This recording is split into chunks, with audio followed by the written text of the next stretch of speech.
बहुत दिनों बाद अपने जीएसटी पे बात कर रहे हैं। एटलीस्ट मैं तो 2 महीने बाद बात कर रहा हूँ। क्या हाल है इस पूरी जंट्री में? कितने तो जीएसटी थोड़ा बहुत आता है, किसी को कुछ नहीं आता। थोड़ा बहुत आता है, ऐसे वाले हाथ उठा लो। थोड़ा बहुत, कुछ नहीं आता। Majority always win.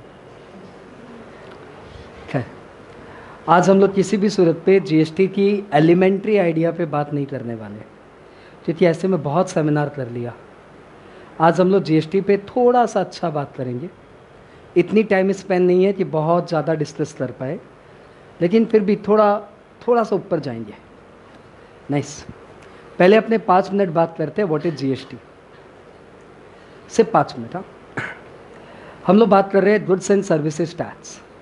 ये कंट्री का नया लॉ है, इनडायरेक्ट टैक्स का नया लॉ है, और ये लॉ आने वाला है मोस्ट प्रोबेबली फ्रॉम 1 जुलाई, 1 महीने बाद से। मोस्ट प्रोबेबली इसलिए क्योंकि अभी भी बहुत सारे स्टेट्स हैं जिन्होंने जीएसटी को पास नहीं किया, इंक्लूडिंग हमारा बंगाल।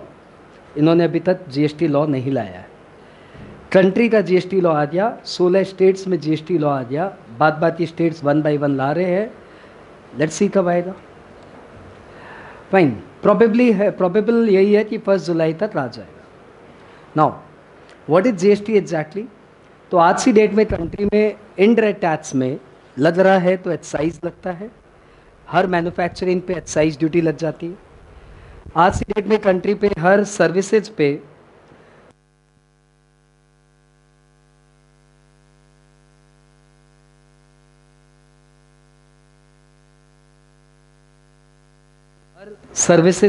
सर्विस टैक्स लग रहा है।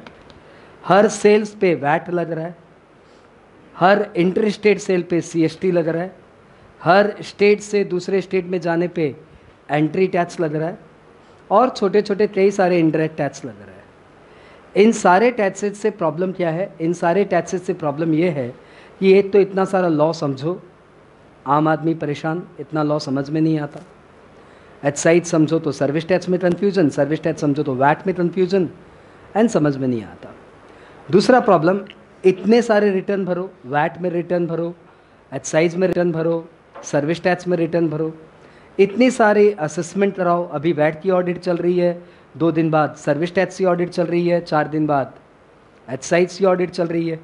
तो इतने सारे लॉ, इतने सारे कॉम्प्लायंसेज, इतने सारे असेसमेंट, इतने सारे अपील, इतने सारे रिविजन्स, इतने सारे penalty.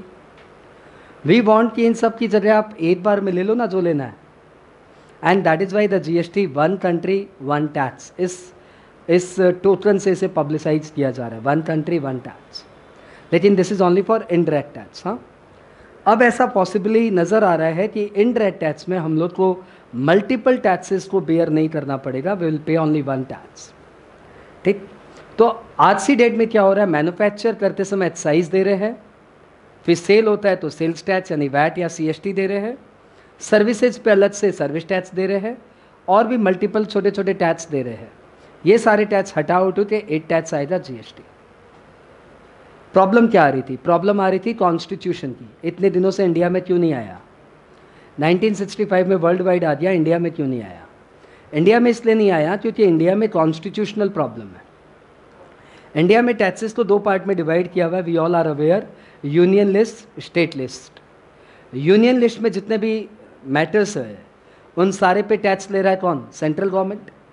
Excise duty union list में है, सर्विस टैक्स यूनियन लिस्ट में है, ये सारे टैक्स सेंट्रल गवर्नमेंट ले रही है। वैट स्टेट लिस्ट में है, वो टैक्स स्टेट गवर्नमेंट ले रही है। कुछ एक्साइज स्टेट गवर्नमेंट लेती है, लाइक टोबैको पे एक्साइज स्टेट गवर्नमेंट लेती है। ठीक है, अल्कोहल पे एक्साइज स्टेट गवर्नमेंट ले रही है। अल्कोहल पे नहीं, कई सारे प्रोडक्ट है जिस पे एक्साइज स्टेट गवर्नमेंट ले रही है, लाइक नार्कोटिक्स पे, नार्कोटिक ड्रग्स पे, अल्कोहलिक लीकर पे, इन सब पे एक्साइज कौन ले रहा है? स्टेट गवर्नमेंट ले रही है। अब स्टेट गवर्नमेंट बोल रहा है मैं नहीं छोड़ूंगा अपना स्टेट एक्साइज, तो सेंट्रल गवर्नमेंट कहाँ से आएगा? और प्लस मिली जुली सरकार, सबसे बड़ा प्रॉब्लम तो वही था। इन सबको हटा हटू के अब एक टैक्स लाया गया। सिंस मिली जुली सरकार का कल्चर बंद हुआ, थोड़ा बहुत स्टेट गवर्नमेंट को प्रलोभन दिया गया, एंड फाइनली आज की डेट में जीएसटी ऑलमोस्ट आ चुका है। कॉन्स्टिट्यूशन पास हो चुका है। अब कॉन्स्टिट्यूशन ये बता रहा है कि हर प्रोडक्ट या सर्विसेज की सप्लाई पे दो तरह के टैक्स लगेंगे, दोनों का नाम जीएसटी है। एक होगा सेंट्रल जीएसटी और एक होगा स्टेट जीएसटी। आपको मालूम नहीं पड़ेगा क्योंकि कस्टमर को यही मालूम है कि उसको प्रोडक्ट पे 18% टैक्स देना है, लेकिन लिटरली 18% का ब्रेकअप है। 9% central GST, 9% state GST. Bill में 9% अलग अलग दिखाया जाएगा। कस्टमर को यही पता है 18% जीएसटी देना है, वो 18% जीएसटी देगा। 9% स्टेट और गवर्नमेंट में, स्टेट और सेंट्रल गवर्नमेंट में डिवाइड हो जाएगा। ऐसा न्यू लॉ आने वाला है। ये कौन सा टैक्स हुआ? Central GST and state GST. State जहाँ पे है वहाँ पे स्टेट जीएसटी, और जहाँ पे यूनियन टेरिटरी है वहाँ पे यूजीएसटी। ठीक है, यूनियन टेरिटरी जीएसटी हटाओ। अच्छा, आज की डेट में यदि इंट्रा स्टेट सप्लाई हो रहा है, इंट्रा स्टेट मतलब विद इन द स्टेट, तो वैट लगती है। और यदि इंटर स्टेट हो रहा है तो क्या लग रही है? CST, central sales tax. तो अभी भी थोड़ा सा वो कल्चर है कि यदि इंट्रा स्टेट सप्लाई होगा तो सीजीएसटी, एसजीएसटी दो टैक्स लगेंगे, और यदि इंटर स्टेट सप्लाई होगा, सॉरी इंट्रा स्टेट हो रहा है मतलब विद इन द स्टेट हो रहा है, तो सीजीएसटी, एसजीएसटी दो टैक्स लगेंगे। और इंटर स्टेट सप्लाई हो रहा है मतलब एक स्टेट से दूसरे स्टेट, दिल्ली से बंगाल, बंगाल से राजस्थान, राजस्थान से पंजाब, तो फिर कौन सा टैक्स लगना है? आईजीएसटी। आईजीएसटी मतलब दोनों का कॉम्बिनेशन, वो 9 का ब्रेक खत्म, 18%। अच्छा बताओ, सीजीएसटी का पैसा सेंट्रल गवर्नमेंट के पास, स्टेट गवर्नमेंट का एसजीएसटी का पैसा स्टेट गवर्नमेंट के पास, तो आईजीएसटी का पैसा किसके पास? लाउडर। आईजीएसटी का पैसा भी वैसे ही सेंट्रल एंड स्टेट गवर्नमेंट में डिवाइड होगा, but the difference is that कि सीजीएसटी का पैसा सेंट्रल गवर्नमेंट के पास पहुंच रहा है, एसजीएसटी का पैसा स्टेट गवर्नमेंट के पास पहुंच रहा है, आईजीएसटी का पैसा एक इंटरमीडियरी के पास पहुंच रहा है, और वो इंटरमीडियरी वो पैसा सिस्टमेटिकली अकाउंटिंग कर करके स्टेट और सेंट्रल में डिवाइड कर देगा। ठीक है, यानी आईजीएसटी का पैसा डायरेक्टली किसी गवर्नमेंट के पास नहीं पहुंच रहा है, वो एक इंटरमीडियरी के पास पहुंच के वहाँ से दोनों के पास वो पैसे डिवाइड हो जाए। ठीक, अब ये जो इंटरमीडियरी का क्या रोल है? इंटरमीडियरी का रोल ये है, इफ़ यू रिमेंबर कि अभी कंट्री में सीएसटी का पैसा आता है, सीएसटी का पैसा भी ऐसे डिवाइड होता है। अभी अपनी ममता दी पहुंची है मोदी जी के पास 2 दिन पहले, पूछो किस लिए पहुंची? हाँ, रुपया के लिए। क्या चीज़ का रुपया? डोनेशन मांगने पहुंची नहीं, अपना पुराना बकाया मांगने के लिए पहुंची, मेरा इतना बाकी है, मेरा इतना बाकी है। यानी हर स्टेट गवर्नमेंट का सेंट्रल गवर्नमेंट के पास कुछ न कुछ बकाया है, ऐसा उनका प्ली है, और सेंट्रल गवर्नमेंट हमेशा एक ही बात बोलता है कि हम आपको ज़्यादा दे दिया है। सेंट्रल और स्टेट का जो पैसा डिवाइड हो रहा है ना, उसमें हमेशा का डिबेट रहता है। दे ऑलवेज से कि मेरा पैसा बाकी है, एंड वो लोग बोलते हैं हम लोग आपको ज़्यादा पैसा दे दिया है। इसलिए इस इंटरमीडियरी का रोल बड़ा है। ये इंटरमीडियरी यही काम करेगी कि ये पैसे सिस्टमेटिकली दोनों में डिवाइड करेगी। और यदि सेंट्रल और स्टेट में कोई पैसे को लेकर डिबेट है, मेरे को पाना है, आप बोलेंगे मेरे को नहीं देना है, तो वो इंटरमीडियरी ही इसको हैंडल करेगी। They are suppose to handle the dispute between central and state.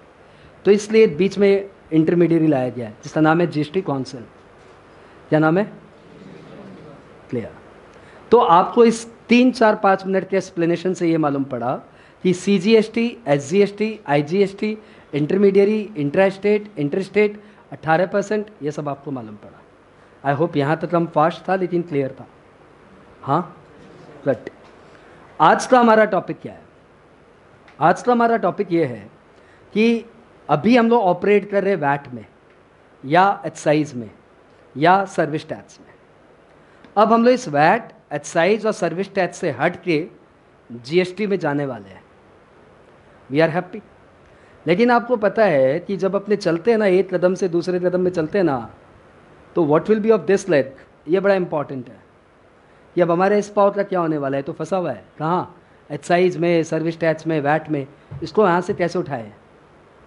Right, यही हमारा टॉपिक है, ट्रांजिशन। कैसे हम लोग एक्साइज से, वैट से, सर्विस टैक्स से ट्रांजिट करें टू जीएसटी। और इस ट्रांजिशन में बड़ी ज़ोर की प्रॉब्लम आने वाली है।